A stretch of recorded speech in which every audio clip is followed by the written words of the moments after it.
Well, thanks for stopping by the Survivalist 2008 YouTube channel again. And we're going to take a quick look here at the 1974 Lafayette Radio Electronics Catalog, catalog number 740. And that's always a nice blast from the past. This particular catalog has 473 pages. And, well, the cover started to come off, but I can fix that with a little bit of glue. And I'll do that tonight. But anyway, this is the outside of the catalog, the front cover. And this is the back cover. And as you can see, it's catalog number 740 from 1974, our 53rd year. I sure miss the Lafayette stores. The front, it's got the couple laying down, enjoying some stereo, all sorts of goodies here in the on the bookshelves here for you to purchase from them. We're just going to go through this and see what we've got. Quadraphonic Stereo was in its heyday at that point in time, and they had some really nice receivers. They looked kind of like the Pioneer brushed aluminum front with the blue dial. Really modern and really neat looking. And they did real well with the Quadraphonic. Now they have the newfangled 5 and 6, 7, 8 channel stuff. But I'm fond of the old, the regular old stereo equipment.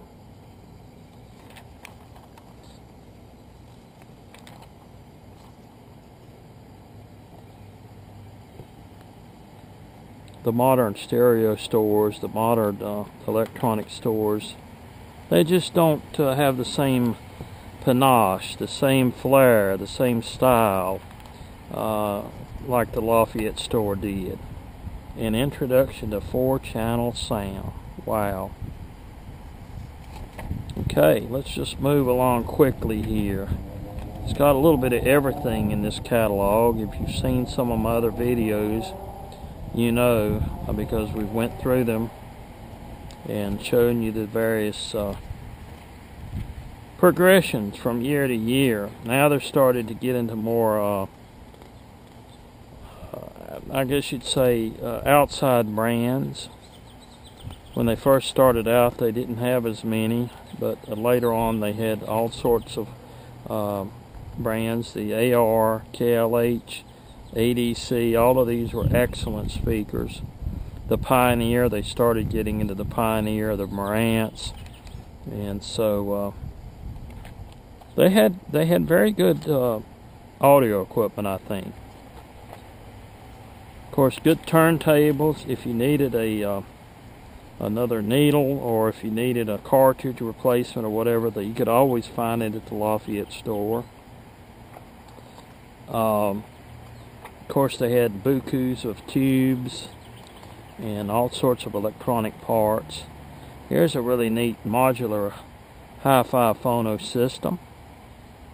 Now let's see what else we've got here. We'll just flip through it, just like we were visiting at your house, and I'm flipping through the catalog here, and whatever catches my eye, and I can't stop at everything. There's some 8-track recorders.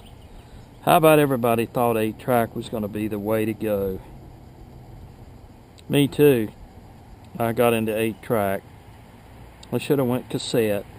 But hey, you live to learn. You won't see any CD players or any of that MP3 players, any of that stuff in these. But if you needed a bicycle AM radio, they had it. How about this Spear radio? Spherical radio, remember that? Yeah, let's see, little radios, big radios, portable radios, scanners.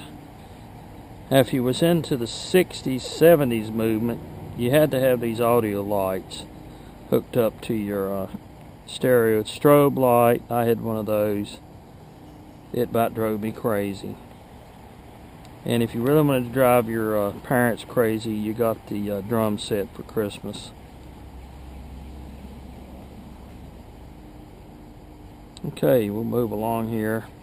Sound systems. All sorts of microphones. You could get anything. Now, how about this? This was the PhoneMate 400. Now, I know you remember that. That was before the newfangled voicemail and all that. But they worked pretty good.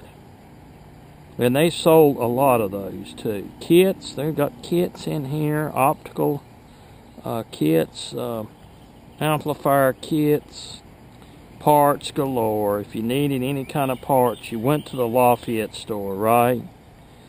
Any kind of ham radio thing you were building or a project for science class. Now you just can't find parts. Well, you can order them online, but it'll take 3 or 4 days to get in. Desk lamps. What else we got in here? Watches. Them newfangled electronic watches. Remember when they first came out? That was a big thing. The Weller soldering and the Wind soldering irons. You were proud to have a Weller. Oh boy, let's see, drills.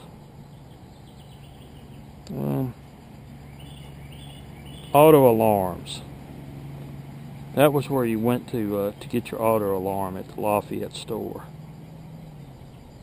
Okay, let's move on over here toward the back. All sorts of TV publications. Sam's books. That was big back then. Now you just take the TV set and put it on the corner and let the dump truck get it. But back then you actually fixed the stuff. Okay, we're getting over into the ham stuff. We'll spend a little bit of time on that.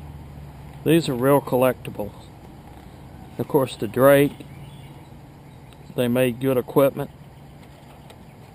Code practice oscillator. I've got a video that I'll be posting on YouTube about that. And SWR meters and this and that and the other. Of course, you've got your police monitors. That was a big seller. How about these programs? Some of these scanners, later they could program with a card. I don't think it's in this version, but it's coming later on. They had the programmable ones. All sorts of antennas and entire systems for your CBs. The great looking walkie-talkies. These you could almost use as a hammer to drive a nail because they were made out of solid metal and you couldn't destroy them. And let's see. Of course, we've got the regular 23 channel. This is before the 40 channel came out. And this has my favorite radio in it. And this is the radio that I had when I first started out, before I became a ham operator, was the Lafayette Comstat 25B. Oh, I thought that was the greatest thing in the world. Modern looking, black, stylish black, brushed aluminum front. Oh, I thought I was something. And we'll just keep moving on right along here to the end. And I'll have to get the glue out to fix this, but that's an easy fix. Well, that wraps it up for another blast from the past. Thanks a whole lot for watching, and I hope you'll comment. Maybe you've got some Lafayette radio stories, and subscribe if you're not already a subscriber. So thank you very much for watching, and we'll catch you again.